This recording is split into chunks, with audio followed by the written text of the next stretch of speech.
Durante mi niñez, mi familia era como una gota de agua en un gran río. Nunca permanecimos en un lugar por mucho tiempo.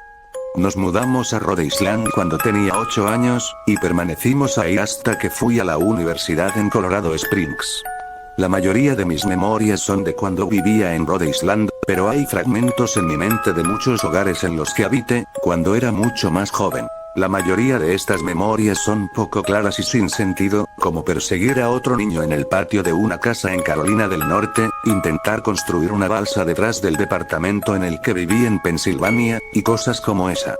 Pero hay un puñado de memorias que permanecen tan claras como el vidrio, como si hubiesen ocurrido ayer. Vivíamos en una casa a las afueras de la bulliciosa ciudad de New Vineyard, Maine.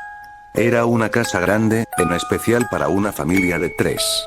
Había una serie de cuartos totalmente desocupados, a los cuales no entré durante el tiempo que viví en esa casa. Supongo que era un desperdicio de espacio, pero era lo único que pudo rentar mi papá ya que quedaba cerca de su trabajo. Recuerdo que, en el día después de mi cumpleaños, tuve una fiebre tremenda. El doctor dijo que tenía mononucleosis, lo que, para mí, significaba más fiebre y no salir a jugar por al menos 3 semanas. Era un momento terrible para estar atado a la cama. Estábamos empacando para mudarnos a Pensilvania, y la mayoría de mis cosas ya estaba en cajas, dejando mi cuarto casi vacío. Mi mamá me traía agua mineral y libros varias veces al día, los cuales servían como único entretenimiento durante estas semanas. No recuerdo cómo exactamente conocí al señor Bocón. Creo que fue una semana después de que me diagnosticaran la enfermedad. Mi primera memoria de la pequeña criatura fue cuando le pregunté su nombre. Me dijo que lo llamara Sir Bocón, porque tenía una boca enorme. De hecho, ahora que lo pienso, todo en su cara era enorme en comparación con su cuerpo, su cabeza, sus ojos, sus arrugadas orejas, pero su boca sin duda era lo más grande. ¿Te pareces a un Furby?, le dije mientras miraba uno de mis libros. El señor Bocón se detuvo y me miró extrañado. ¿Furby? ¿Qué es un Furby?, me preguntó. Tú sabes, el juguete peludo con orejas enormes, lo puedes acariciar y alimentar, casi como una mascota real. Oh, tú no necesitas uno de esos. No es lo mismo que tener un amigo real. Recuerdo que el señor Bocón desaparecía cada vez que mi mamá iba a mi cuarto a revisarme.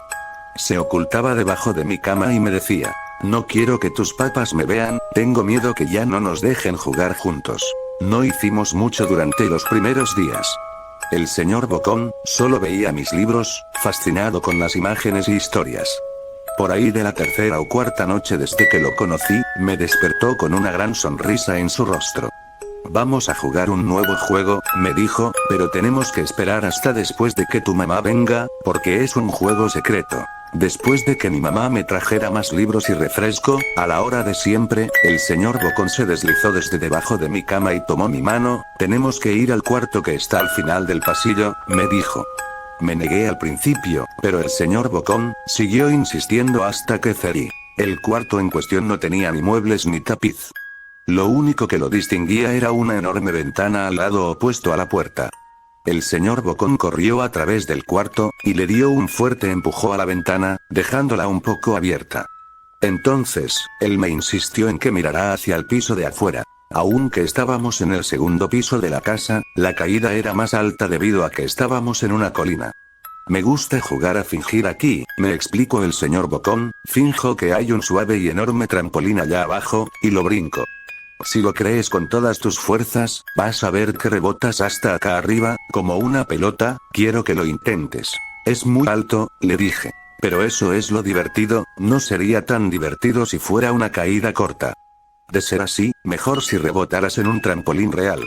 Recuerdo haber jugado con la idea. Dejarme caer en el aire fresco, y rebotar en algo que mis ojos no podían ver. Pero lo realista en mí prevaleció. Quizás en otra ocasión, le dije. No sé si tenga tanta imaginación, podría lastimarme. La cara del señor Bocón se contorsionó con un gruñido, pero solo por un momento. Decepcionado, se metió debajo de mi cama, donde estuvo quieto el resto del día. La mañana siguiente, el señor Bocón llegó con una pequeña caja. Quiero enseñarte malabares, dijo. Aquí hay algunas cosas que puedes usar como práctica, antes de que te dé tu primera lección. Mire la caja. Estaba llena de cuchillos, mis patas me mataran, le grité horrorizado, pues el señor Bocón había traído a mi cuarto objetos que mis patas no me dejarían tocar nunca. El señor Bocón gruñó. Es divertido jugar con esto. Quiero que lo intentes. Aleje la caja de mí. No puedo. Me regañaban. Los cuchillos no son seguros para aventarse. Las cejas del señor Bocón se cerraron, molesto. Tomó la caja con los cuchillos, y se metió debajo de la cama, otra vez, durante todo el día. Me empezaba a preguntar qué tan seguido se la pasaba debajo de mí. Desde ese entonces, empecé a tener problemas para dormir. El señor Bocón me despertaba en la noche diciéndome que había puesto un trampolín real debajo de la ventana, uno enorme que no podía ver en la oscuridad. Siempre me negué tratando de volver a dormir, pero el señor Bocón persistía. Algunas veces, se quedaba a mi lado hasta el amanecer, animándome a saltar. Ya no era tan divertido jugar con él. Una mañana, mi mamá fue hacia mi cuarto, y me dijo que tenía permiso de salir a caminar afuera. Pensaba que el aire fresco sería bueno para mí, especialmente después de estar confinado a mi cuarto por tanto tiempo. Con emoción, corrí hacia el patio, esperando sentir el sol en mi cara. El señor Bocón me estaba esperando. Hay algo que quiero que veas, me dijo. Debí darle una mirada fea, porque entonces me dijo. Es seguro, no pasa nada, te lo prometo. Lo seguí hasta un viejo camino que corría a través de los bosques detrás de mi casa. Este es un camino importante, me explicó. Tengo muchísimos amiguitos de tu edad. Cuando estuvieron listos, los llevé por este camino. A un lugar especial. Todavía no estás listo, pero algún día, espero, lo estarás. Regresé a mi casa preguntándome qué tipo de lugar existía más allá de aquel camino. Aproximadamente 2 semanas después de conocer al señor Bocón, empacaron la última carga de cajas al camión de mudanzas. Me fui adelante con mi papá, en un largo recorrido a Pensilvania. Había considerado en decirle al señor Bocón que me iba, pero aún teniendo 5 años, sospechaba de las intenciones de la criatura, a pesar de lo que me decía. Fue por esa razón que decidí no contarle nada de la mudanza. Eran las 4 de la mañana cuando mi papá y yo estábamos en el camión. Mi papá esperaba llegar a Pensilvania para la hora de la comida del día siguiente, con ayuda de una larga dotación de café y bebidas energéticas. Recuerdo que parecía más a un tipo que estaba a punto de correr una maratón, que un tipo que se la pasaría sentado por un par de horas. Muy temprano para ti, ¿verdad? Afirmé con la cabeza, mientras las ponía en la ventana, esperando dormir un poco antes de que saliera el sol. Sentí la mano de mi papá en mi hombro. Esta será la última mudanza, lo prometo. Sé que es difícil para ti, especialmente estando con esa enfermedad. Una vez que obtenga mi promoción, podremos quedarnos en un solo lugar y podrás hacer amigos. Cuando el camión comenzó a moverse, vi la silueta del señor Bocón en la ventana de mi cuarto.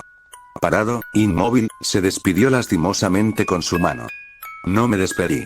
Años después, regresé a New Vineyard. El terreno donde se encontraba mi casa estaba vacío, a excepción de los cimientos. Resulta que la casa se quemó unos años después de que mi familia y yo nos mudáramos.